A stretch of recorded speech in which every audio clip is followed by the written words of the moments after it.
Bienvenidos y gracias por escuchar Verdad en la Red. Todos sabemos que hasta que realmente no reine Cristo en la sociedad, no habrá paz. Debido a los acontecimientos recientes que hemos visto por los medios de comunicación de lo que está sucediendo en Venezuela, nos pareció conveniente subir de nuevo este video que se hizo hace algunos añitos atrás. Es muy importante, véanlo hasta el final, porque tiene una conexión muy importante con lo que es la religión y el problema del Estado. Es importante que nos enteremos y que nos eduquemos con respecto a estas cosas, porque es fundamental que se entienda bien esto de la separación de la religión del Estado, cosa que es un error y de la cual están contaminados, y es triste decirlo, el clero venezolano grandemente. En este video vamos a ver cómo esta asociación civil, que la tildaron como la secta del diablo, que lo que era un grupo de tradicionalistas que advertían a los dirigentes políticos de la época de la presidencia de Lucinchi en Venezuela, los errores tan grandes que se estaban cometiendo tanto a nivel religioso, político y social. Y ahora se les puede dar con plena seguridad la razón. Sin embargo, en esa época, en el gobierno de Jaime Lucinchi, David Morales Bello se encargó de expulsarlos del país injustamente, de una manera brutal, después de que se publicaron las 600 noticias con las más absurdas y malévolas acusaciones.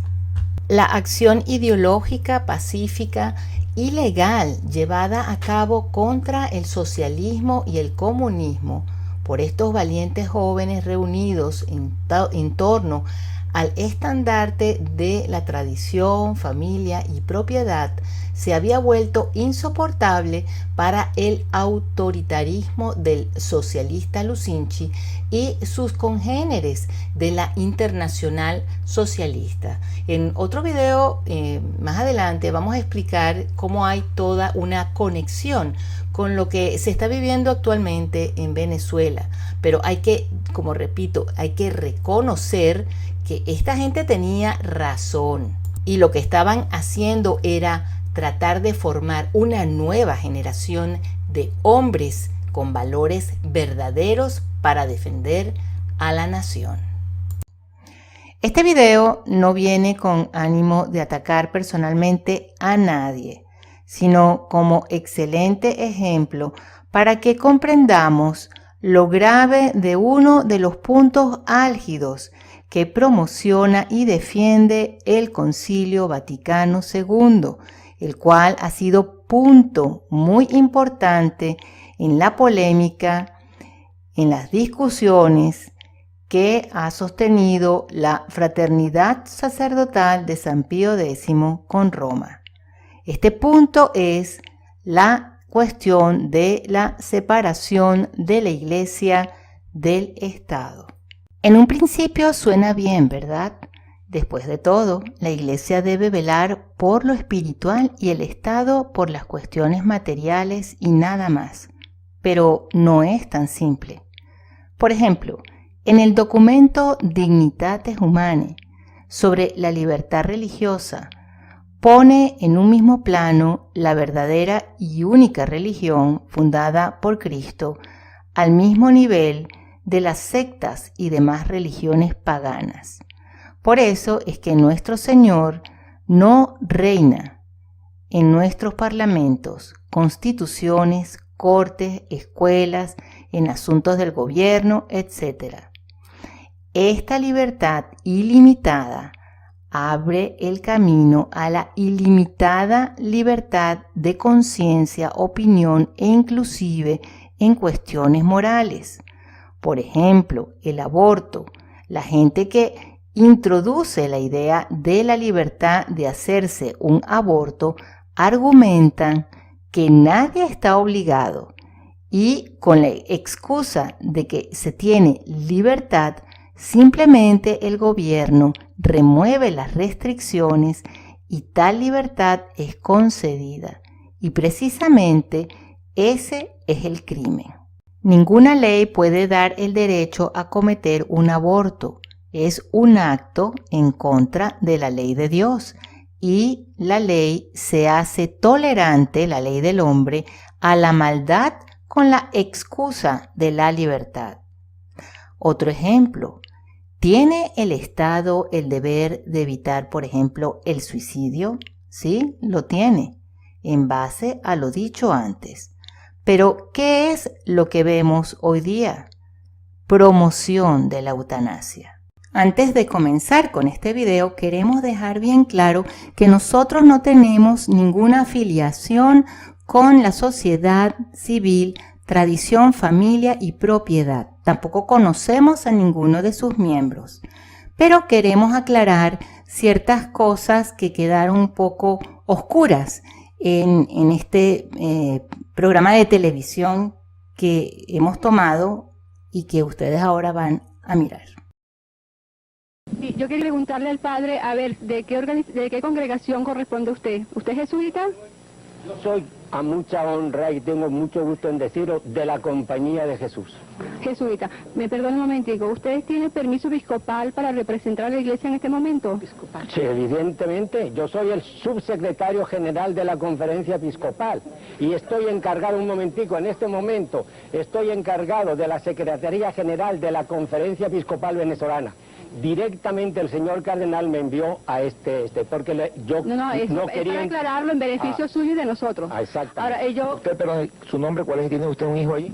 Rosa Méndez. ¿Tiene un hijo? Sí. ¿De qué edad? 15 años.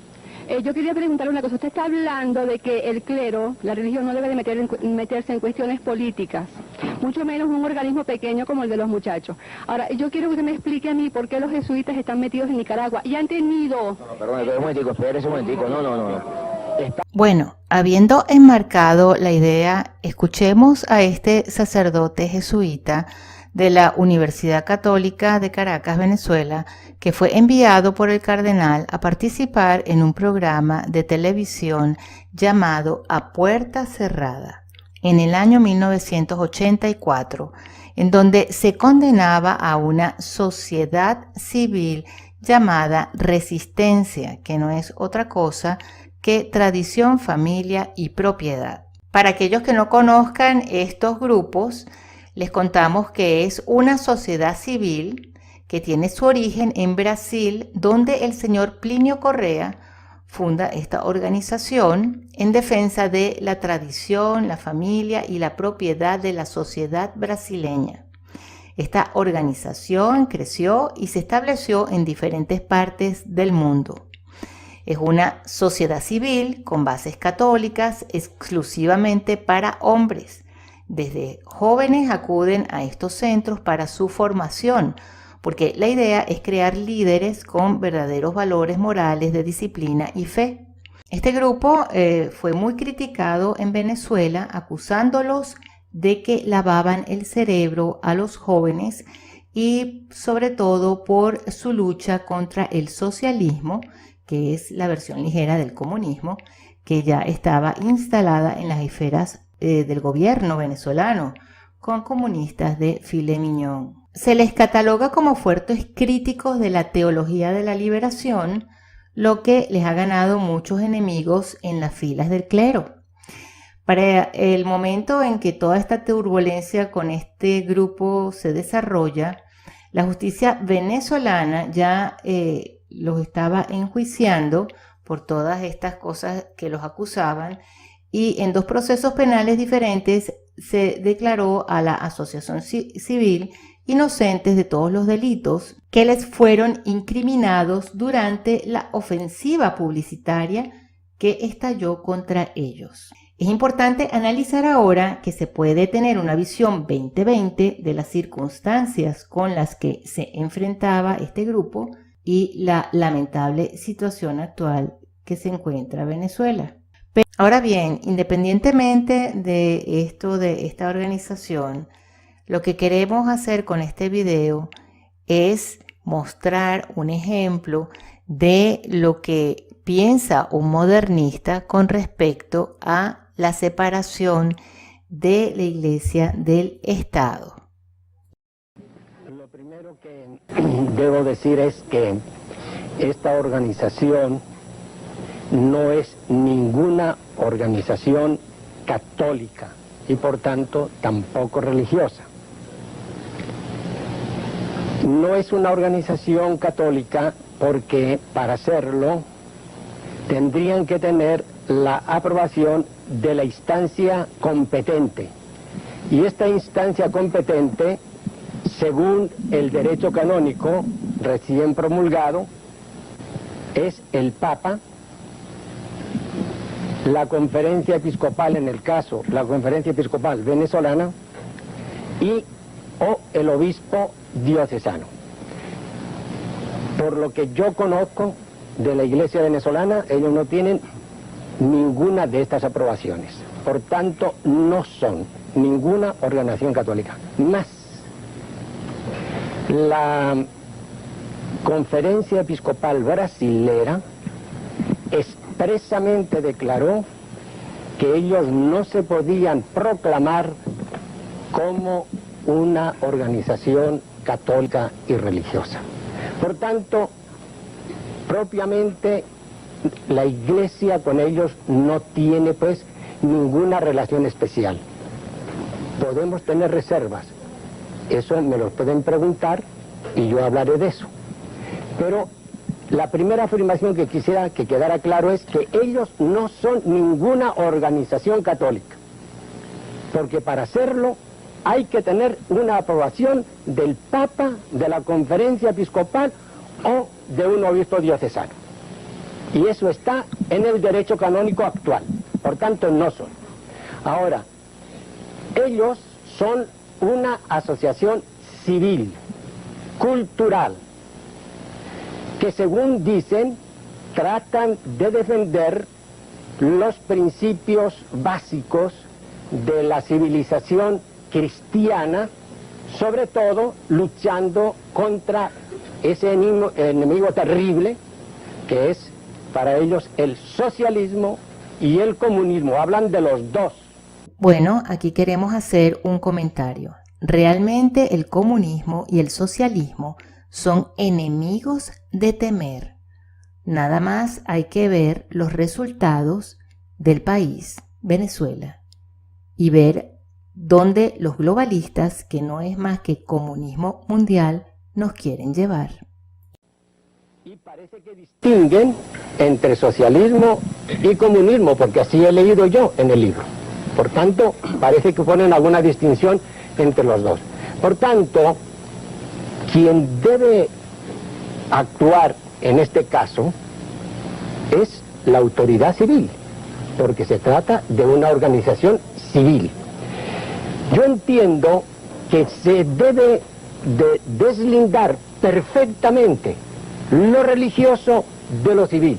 Precisamente uno de los inconvenientes grandes es que lo mezclan. Precisamente, la Iglesia y los asuntos del Estado deben estar unidos. En la encíclica del Papa Pío X, Vehementer nos dice que es absurdo y totalmente falso, un error pernicioso esto de pensar de que la Iglesia está separada o debe separarse del Estado.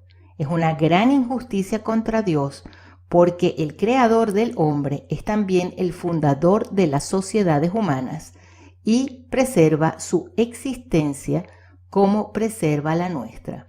Le debemos, por lo tanto, no solo un culto público, sino social para honrarlo.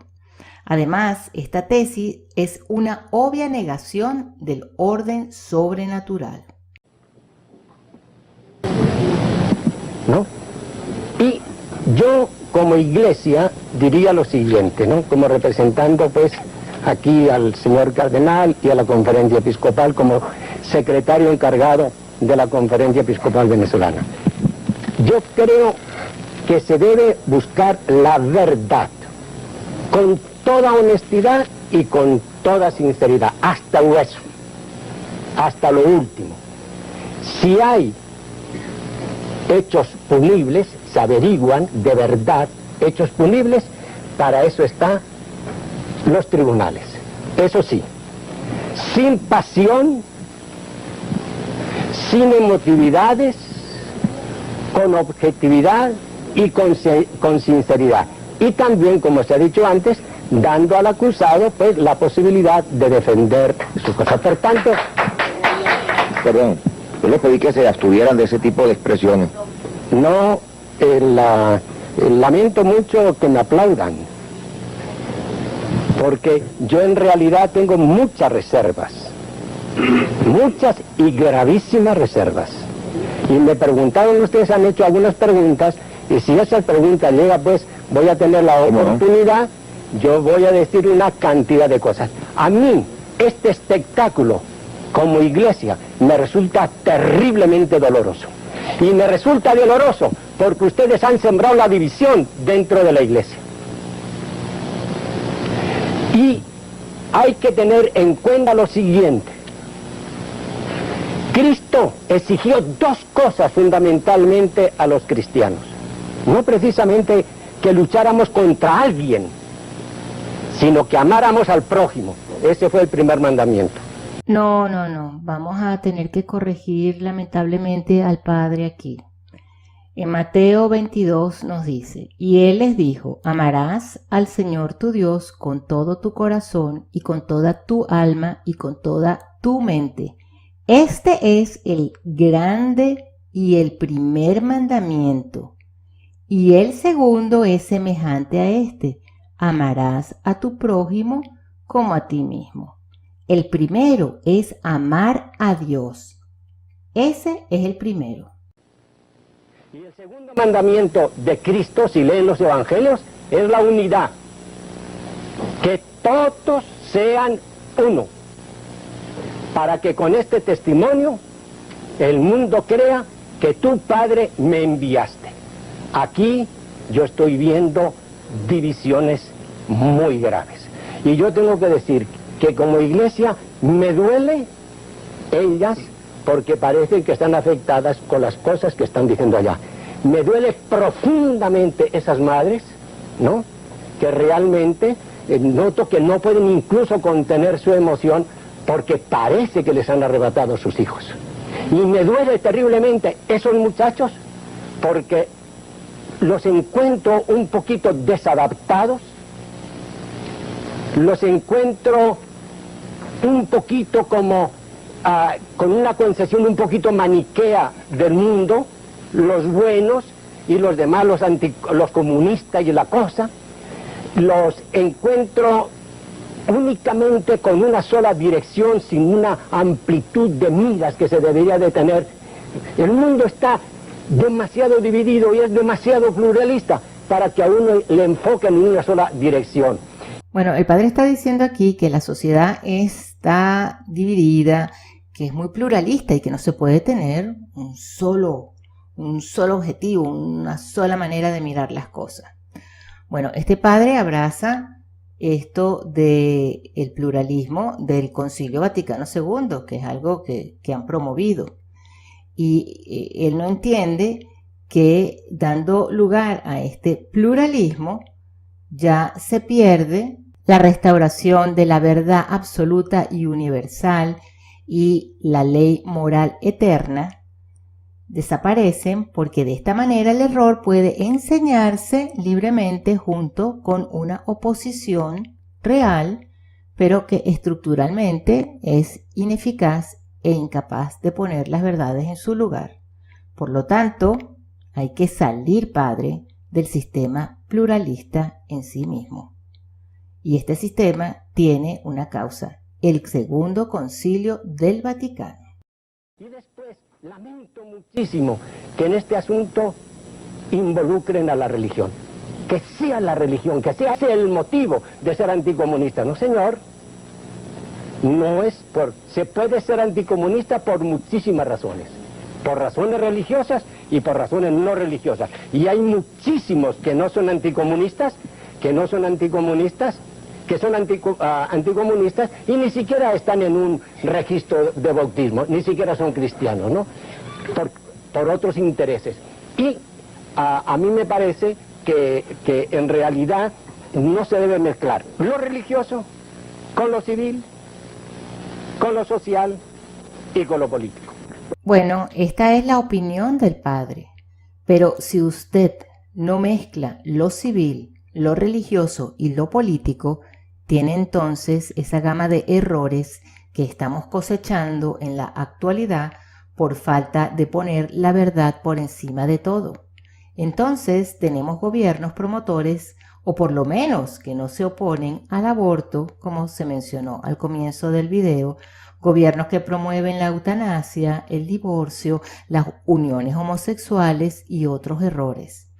Si usted no compenetra lo religioso con lo político, con lo civil, usted descristianiza a la sociedad. Y es más, este sacerdote debería saber que esto está condenado en el sílabo de errores, que no está vencido, esto no ha pasado de moda, del Papa Pío IX, donde dice que la mejor teoría de la sociedad civil exige que las escuelas populares abiertas a los niños de todas las clases sociales y en general todos los institutos públicos destinados a la enseñanza de las letras y las ciencias filosóficas y a la educación de los jóvenes sean liberados de toda autoridad, control e interferencia eclesiásticos y debe estar completamente sometido al poder civil y político, a voluntad de los gobernantes y de acuerdo con el estándar de las opiniones predominantes de la época. Esto está condenado, condenado. Otro, los católicos pueden aprobar el sistema de educación de la juventud ajena a la fe católica y al poder de la Iglesia y que se refiere al conocimiento de las cosas meramente naturales y solo o al menos principalmente a los fines de la vida social terrena. Condenado. Entonces, padre, se tiene que dar cuenta que todo esto tiene que estar interrelacionado. Usted no puede separar si realmente es católico o cristiano, usted no puede separar las verdades de fe y más aún este tipo de cosas que son documentos que usted debería saber de la sociedad, del gobierno y demás. Yo quisiera decir algunas cosas para puntualizarlas. Yo dije antes de que la Iglesia no tenía en este asunto una palabra decisiva, porque no es de la competencia de la Iglesia, ¿no?, sino de los tribunales del Estado. Y por eso no quise establecer aquí una inquisición, precisamente por eso, porque inquisición tiene una connotación religiosa. Yo quiero ser muy sereno como fui en la primera parte. La Iglesia tiene muchas reservas con respecto a este grupo. Y voy a apuntar una serie de ellas. Y pueden irlas apuntando porque estos sí son, todas las afirmaciones que voy a hacer las puedo comprobar. Primero, esta secta cree que la Iglesia marchó perfecto. Perdón, repito y corrijo. No quiero llamarle secta. Esta organización dice que marchó todo perfectamente la Iglesia hasta el Concilio Vaticano II y Juan XXIII.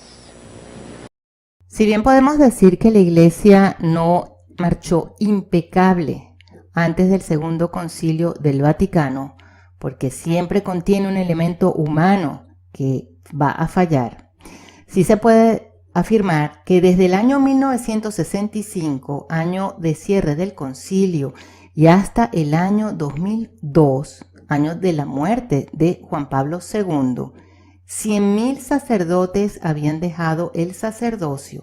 El número de seminaristas cayó por debajo del 90%, de 49.000 a 4.700, y el número de seminarios cayó por debajo del 60%.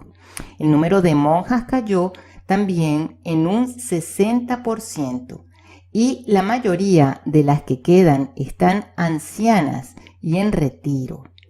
De las 104.000 monjas maestras, el número disminuyó por encima de 90% a solo 8.200 monjas. Solamente en Estados Unidos el número de ordenaciones sacerdotales disminuyó por encima del 70%, de 1.575 a 450.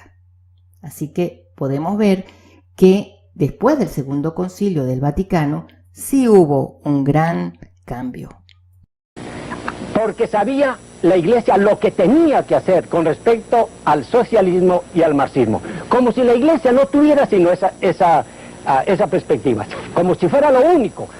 Como sabía lo que tenía que hacer ahí, el Concilio Vaticano no tenía nada que reglamentar sobre otras muchísimas cosas que eran evidentemente necesarias. El Concilio, en general, el grupo también rechaza el Concilio Vaticano II por las reformas pastorales. Bueno, en cuanto a las reformas pastorales, miremos que el Vaticano II adoptó definiciones diferentes de las aceptadas hasta el momento.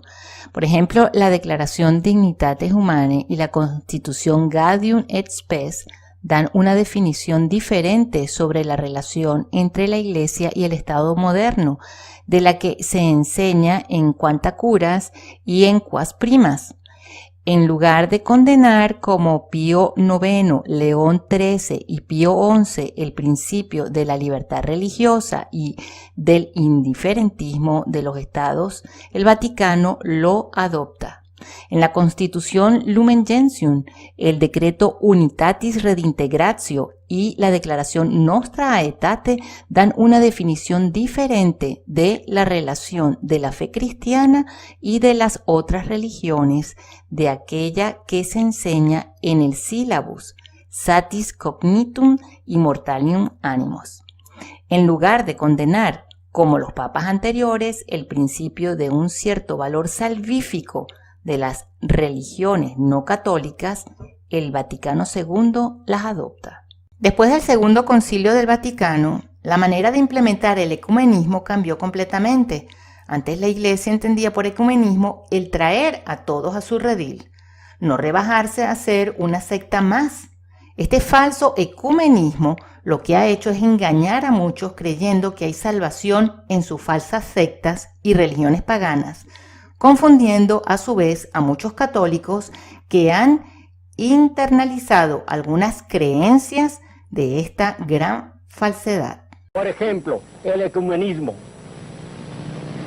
el decreto de la libertad religiosa, el papel de los laicos en el mundo, la naturaleza misma de la Iglesia, y sobre todo se quejan profundamente porque el Concilio Vaticano II no tuvo una condenación expresa contra el comunismo.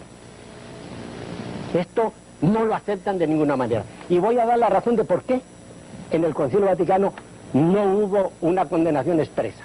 Los obispos que venían, porque el concilio es de todos los obispos de toda la Iglesia, y allá vinieron pues de los países socialistas y comunistas, y pedían de rodillas, me decía el cardenal, de que por favor, que no se tocara de ninguna manera el comunismo, ni se hiciera una condenación explícita, porque de otra manera a su regreso lo iban a pasar muy mal. Bueno, aquí habría que preguntarse, ¿será que estos pastores eran asalariados? Solamente vamos a citar a Juan 10:11, que dice: Yo soy el buen pastor da su vida por las ovejas, pero el que es un asalariado y no un pastor, que no es el dueño de las ovejas, ve venir al lobo y abandona las ovejas y huye, y el lobo las arrebata y las dispersa. Esa fue la razón de por qué. Pero hay otras muchas maneras de hacer. porque si el comunismo es ateo y allá se habla de Dios, pues ya está, y indirectamente se está hablando pues del comunismo. Por tanto, de los papas, porque hay que ver, ¿no?, que estos señores señalan así, con el dedo, los buenos y los malos. Pío X, a ese sí. San Pío. También Pío II, Pío XI y Pío XII. Ahora, llega Juan XXIII y eso fue un desastre. Y Pablo VI, evidentemente. ¿Y cuáles son las razones? ¿Por qué ellos se oponen, por ejemplo, a Pablo VI? Y voy a decir algunas de ellas. Por la actitud que el Papa tuvo con el cardenal Mindszenty. No sé si saben quién es el cardenal Mindszenty. Fue primado y estuvo preso. Sí, preso. Entonces, el Papa, por razones evidentemente que tuvo que tener, porque todos reconocemos que ese hombre era un mártir, le pidió que efectivamente saliera del exilio que tenía en la embajada norteamericana. Y después le pidió que renunciara voluntariamente a su arzobispado allá de Budapest. Pero en vista de que no lo hacía, entonces lo retiró, ¿no? ¿Vamos a empezar a juzgar al Papa sin saber el fondo del problema? Bueno, con respecto al cardenal Mindszenty, vamos a aclarar algo. Durante los pontificados de Juan XXIII y Pablo VI, el Vaticano adoptó un enfoque tolerante hacia los regímenes comunistas orientales, conocidos como Ostpolitik, política oriental, que negaba los principios católicos de fe y doctrina social para alcanzar una libertad limitada, para reunirse para adorar a Dios, abandonando la lucha contra el comunismo. Estos papas llegaron a acuerdos de paz comprometidos con esos regímenes. La continua y fuerte resistencia del cardenal Mindszenty al comunismo creó un dilema para esta Ostpolitik religiosa dirigida por el arzobispo, secretario del Papa Pablo VI, Agostino Casaroli, que fue nombrado cardenal en el 64, para facilitar un acuerdo pacífico con el régimen húngaro. Casaroli pidió al primado que abandonara Hungría y renunciara a sus cargos eclesiásticos. Entonces Pablo VI ordenó a Mindszenty que abandonara la embajada de Estados Unidos en Hungría. Y el 29 de septiembre de 1971, el cardenal abandonó a regañadientes la embajada y se exiló. En Roma fue recibido por el Papa con gran honor y se le aseguró que siempre sería arzobispo de Esztergom y primado de Hungría. Al mismo tiempo, Pablo VI declaró a Mindszenty víctima de la historia, en vez de decir que era víctima del comunismo. El Papa le mantuvo tales promesas. Más tarde, a los 2 meses, comenzó el cardenal a hacer unas giras pastorales para los católicos húngaros en el exilio y luchar contra el comunismo. Cuando uno de sus discursos fue censurado por la oficina del nuncio en Lisboa, se le informó que la Santa Sede había prometido al gobierno húngaro que el prelado húngaro no diría nada contra el comunismo públicamente. Mindszenty respondió que se habría negado a irse si hubiese sabido este tal acuerdo. Mientras se preparaba para publicar sus memorias en 1973, el cardenal sufrió la traición final. Temeroso de que la verdad trastornara el nuevo espíritu de convivencia con los marxistas, Pablo VI pidió a Mindszenty que renunciara a su cargo, y él se negó. El 5 de febrero de 1974, Pablo VI privó a Mindszenty del primado de Hungría y declaró vacante su sede, reemplazándolo por un administrador apostólico en un intento de aplacar al régimen comunista. Mindszenty dijo que esta fue la mayor cruz que tuvo que soportar en su vida. Muchas agencias de noticias pasaron por alto la orden papal para dar a entender que el cardenal se había retirado voluntariamente, pero eso no fue cierto. Fue una decisión tomada solo por la Santa Sede, una traición. Todo por no molestar a ese acérrimo adversario del comunismo, bajo el cual el cardenal había sufrido encarcelamiento, tortura y una sentencia injusta bajo el régimen rojo. Bueno, segundo,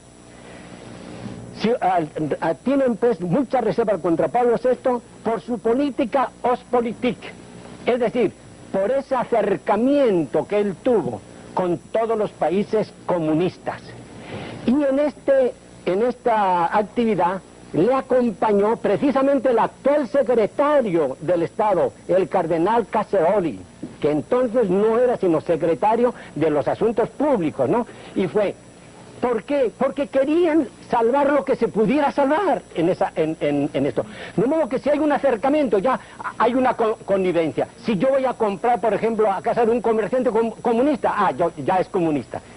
Había otros motivos mucho más fundamentales. Y del viaje que hizo, hay que ver cómo hablan del viaje que hizo Casseroli, por ejemplo, a Cuba. Claro. Señalándolo, esto. Hay unos buenos y otros malos, como voy a decir. Hay unos obispos buenos y hay otros malos. Con respecto a esto podemos decir que el historiador Roberto Mattei, en su libro El Concilio Vaticano II, una historia no escrita, como historiador con un conocimiento profundo en la arena política, describe con especial atención el surgimiento del comunismo en Italia y la participación de Pablo VI en la época del concilio en la geopolítica de la época. Ya a finales de los años 50, Giovanni Battista Montini, el futuro Pablo VI, había mostrado sus preferencias por el movimiento de la democracia cristiana de Italia hacia el estatus no confesional y el socialismo. Se convirtió en sustituto del secretario de Estado en 1937 y permaneció allí hasta 1954, cuando fue nombrado arzobispo de Milán, pero sin el sombrero de cardenal. De hecho, la promoción fue una degradación. De Mattei presenta evidencia de que Montini había tenido relaciones secretas con comunistas en Italia y les había pasado información sensible del secretario de Estado y los países del Este.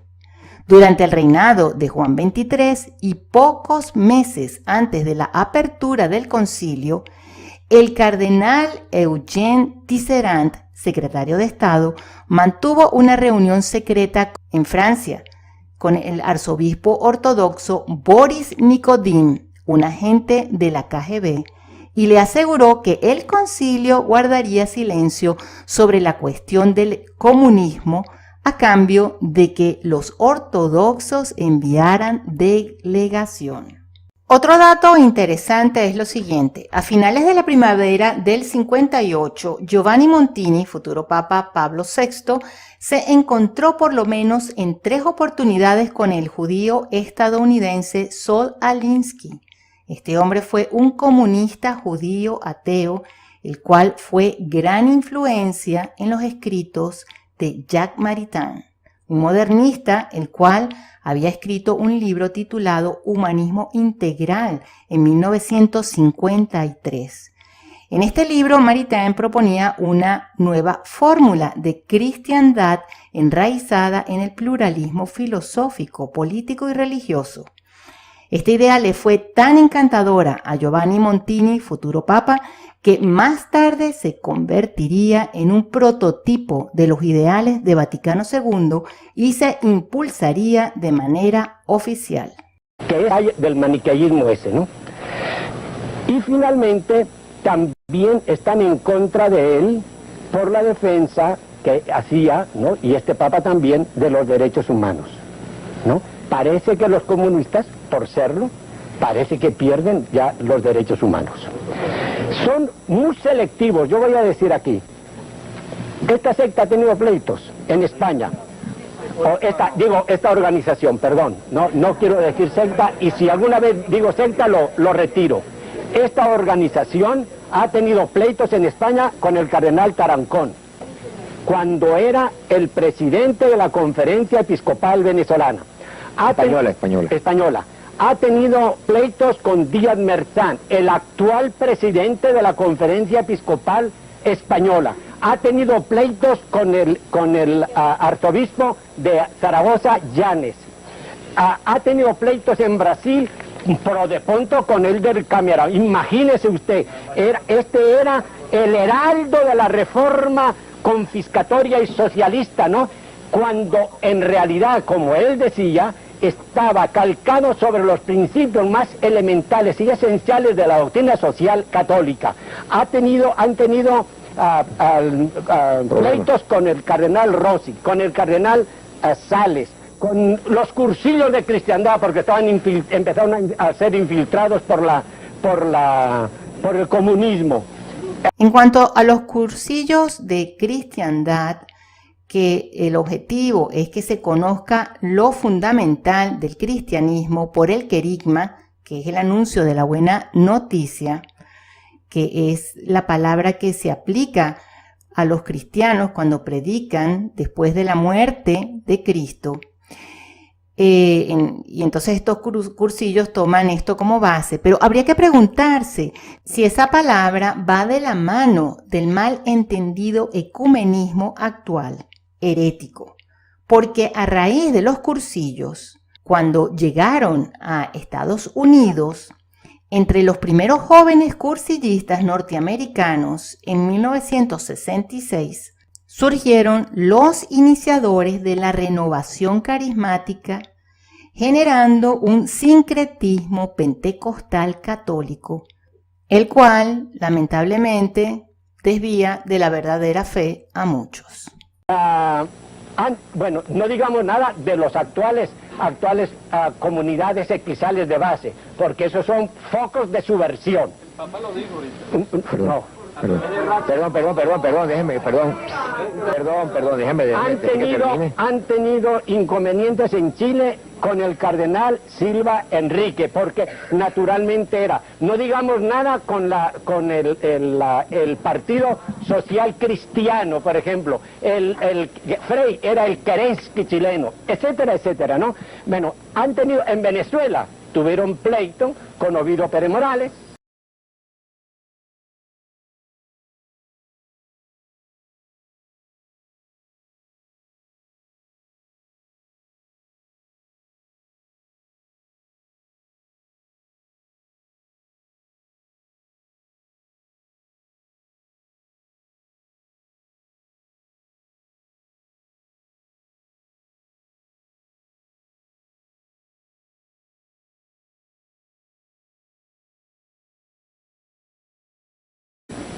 Grave, que ustedes recordarán que fue muchísimo, lo tuvo que defender el cardenal, lo tuvo que defender, etcétera, ¿no? Tienen obispos adictos, claro, Sigó, Campos, con criterios.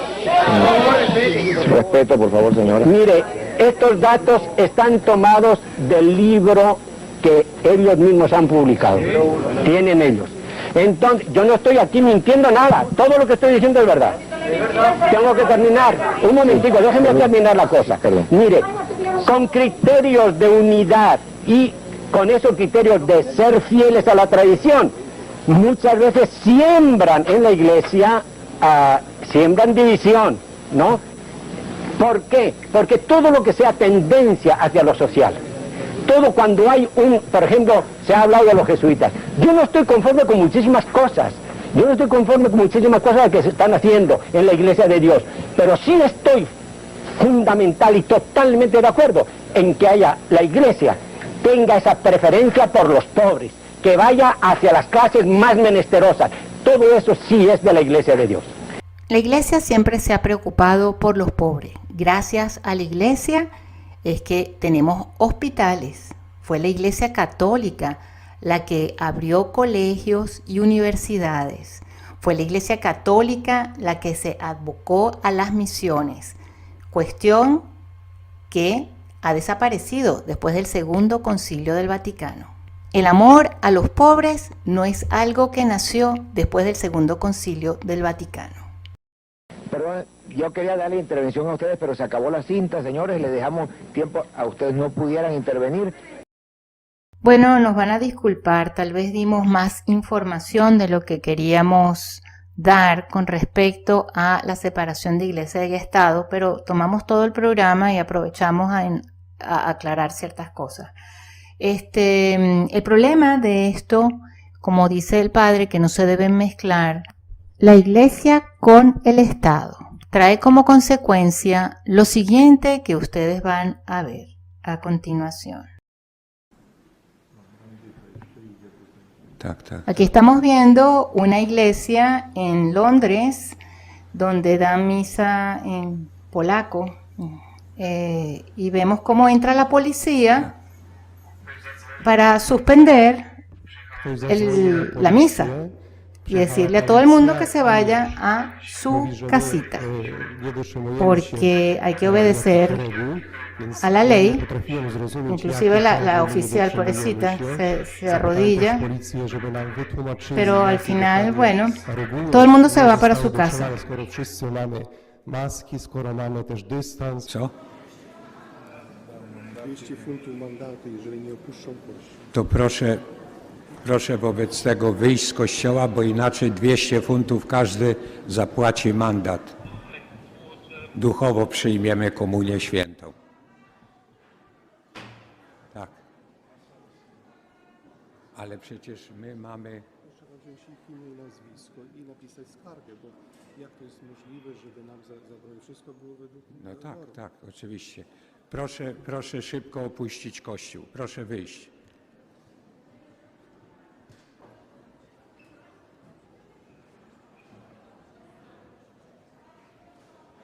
Proszę wyjść, bo żeby nie...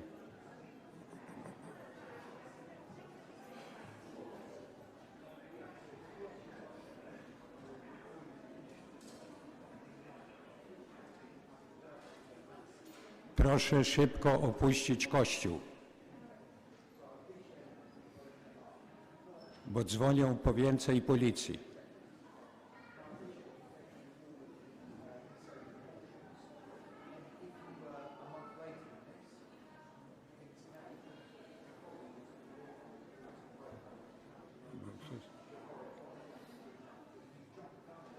No to teraz jest problem jutro ze święconym.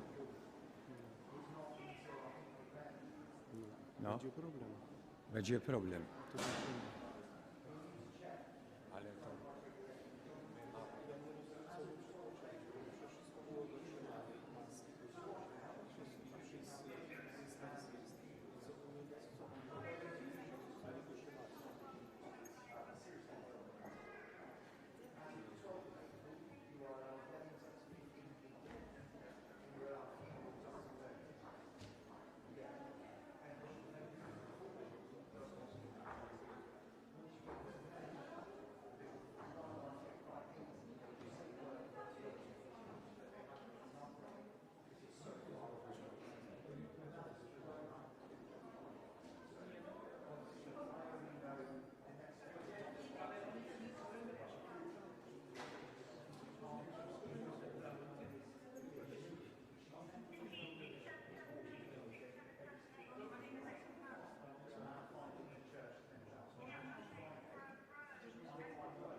Ahora recordemos estas palabras del Papa Pío X.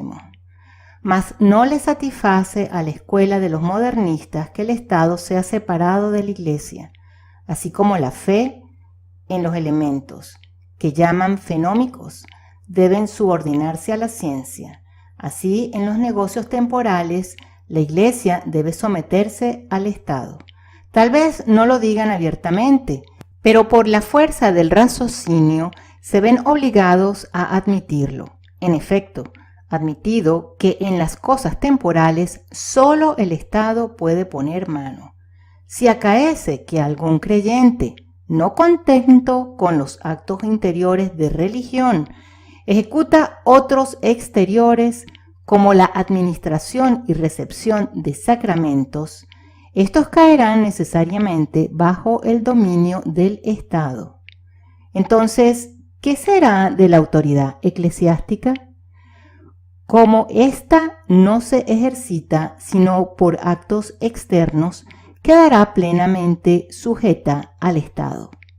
Muchos protestantes liberales, por la evidencia de esta conclusión, suprimen todo culto externo sagrado y aún también toda sociedad externa religiosa y tratan de introducir la religión que llaman individual.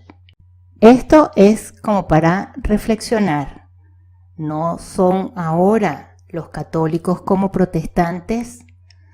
¿No administran los propios laicos el santo sacramento de la Eucaristía? ¿No ha perdido la Iglesia su autoridad?